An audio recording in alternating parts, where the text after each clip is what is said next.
Salve, salve pessoal, tudo beleza? Bom, gente, Natal passou, Réveillon tá pertinho e a gente chega agora com o último Fast News dessa temporada 2020 aqui no canal do Motorsport.com.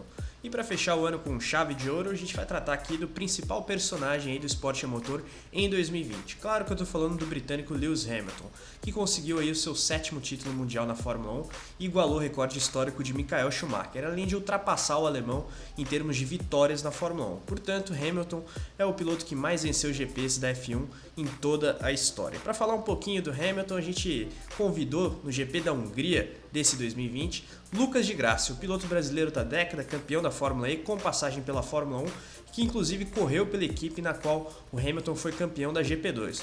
O de Grassi tem bastante propriedade para falar do piloto britânico e o elegeu aí o melhor dessa era moderna da Fórmula 1. O de Grassi vai falar um pouquinho mais sobre o Hamilton, claro, a gente vai mostrar para vocês o que o de Grassi pensa sobre o britânico, mas antes, não se esqueça, já deixa a curtida no vídeo, se inscreva no canal e ative as notificações. Agora sim, vamos lá.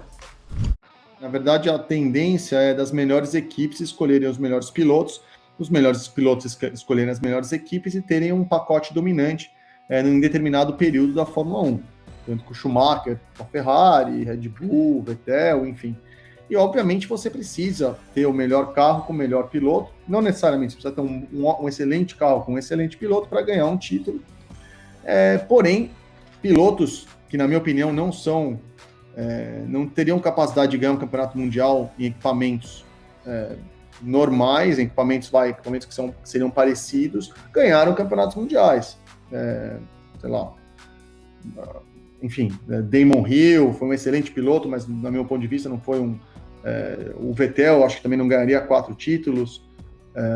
Talvez o Hamilton tivesse ganhado 5, não 6, mas para mim o Hamilton é o melhor piloto da história do esporte, o melhor piloto que a Fórmula 1 já teve, na verdade, pelo que eu já analisei de todos os dados, desde Fórmula 3, que eu disputei com ele o campeonato, ele ganhou o campeonato, terminei em terceiro, daí Fórmula 2, que ele ganhou o campeonato com o meu carro, eu fui vice-campeão no ano seguinte, e depois quando ele andou com o Alonso, todos os companheiros de equipe, então para mim o Hamilton é o melhor da história, e de todos os pilotos que eu analisei, gráficos e dados, ele sempre foi extraordinário em várias técnicas específicas de pilotagem que outros pilotos não tiveram. Por exemplo, o Vettel andou atrás do meu ex-companheiro de equipe, que foi o de Resta, na Fórmula 3, enfim, todos os pilotos em altos e baixos, mas o Hamilton, na minha opinião, foi, sem dúvida, sempre o melhor. E, obviamente, a Mercedes tem o melhor carro. Essa classificação foi primeiro, segundo, terceiro e quarto Mercedes. Até o Stroll classificou em terceiro, Pérez em quarto, então quer dizer, foi Mercedes de primeiro a quarto, então a Mercedes está muito à frente. Quando você combina um piloto desse nível com um carro dominante, você gera uma hegemonia.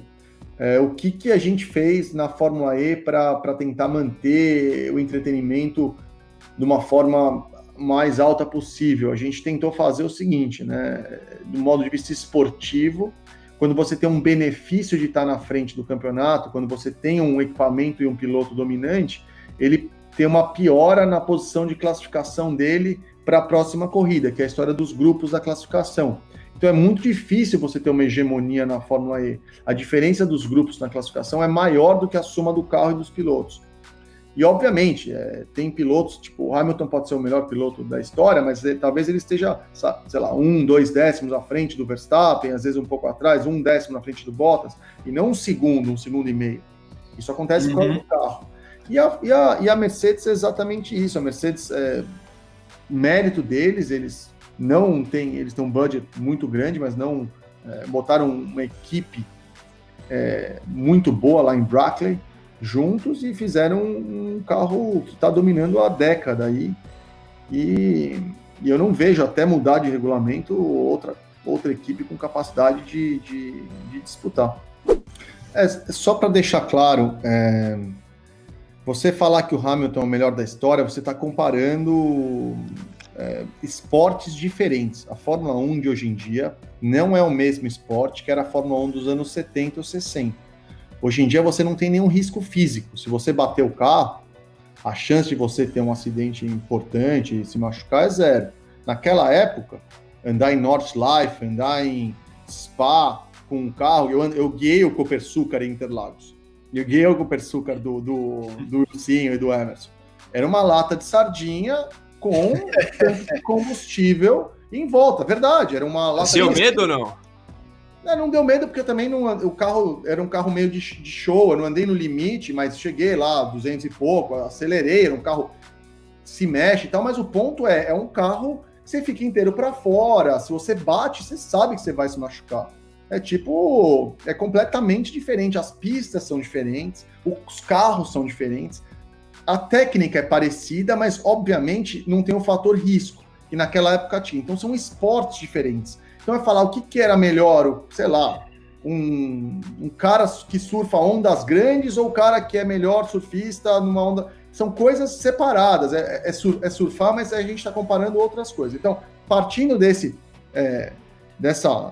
ideia, por exemplo, o Senna, né, era câmbio manual, era outra técnica, o carro também era diferente, enfim, é difícil comparar. Mas partindo dessa minha visão dos pilotos que eu acompanhei, que eu consegui ver dados, o Hamilton realmente era fora de curva, no sentido que, por exemplo, o jeito que ele aplicava o freio. Então, quando eu entrei na Fórmula 2, na Arte, o Hamilton tinha acabado de ser campeão no ano anterior. E eles contrataram o Amir Müller, que era da Red Bull, e me contrataram como segundo piloto. Eu estava vindo de uma equipe que chamava Durango, que eu tinha terminado lá em último no campeonato. Era horrível. Era tipo a Virgin da Fórmula 2.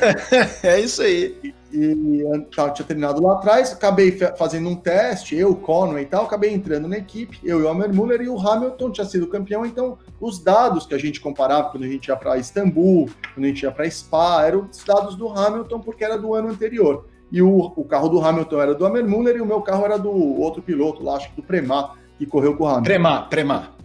O Premack que correu com o Hamilton. E realmente, o jeito de esterçar o volante, quanto esterçar, como apertar o freio, como apertar o acelerador, como decidir uma série de coisas. O Hamilton realmente era uma referência muito boa. Eu, na minha carreira, nunca terminei atrás um campeonato de um companheiro de equipe, nunca, em nenhuma categoria, desde Fórmula Renault até Fórmula 1, enfim, Fórmula E e outros.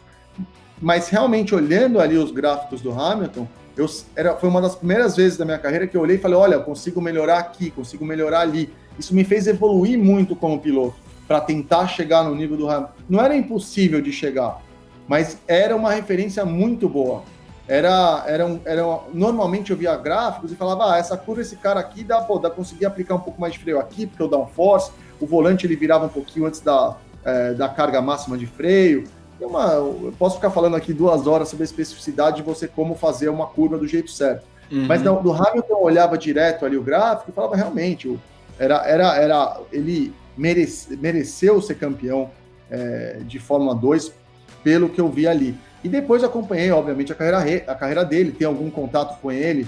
Ele mora também aqui em Mônaco, 500 metros aqui de casa, então eu acabo encontrando com ele, a gente conversa, tenho um maior respeito.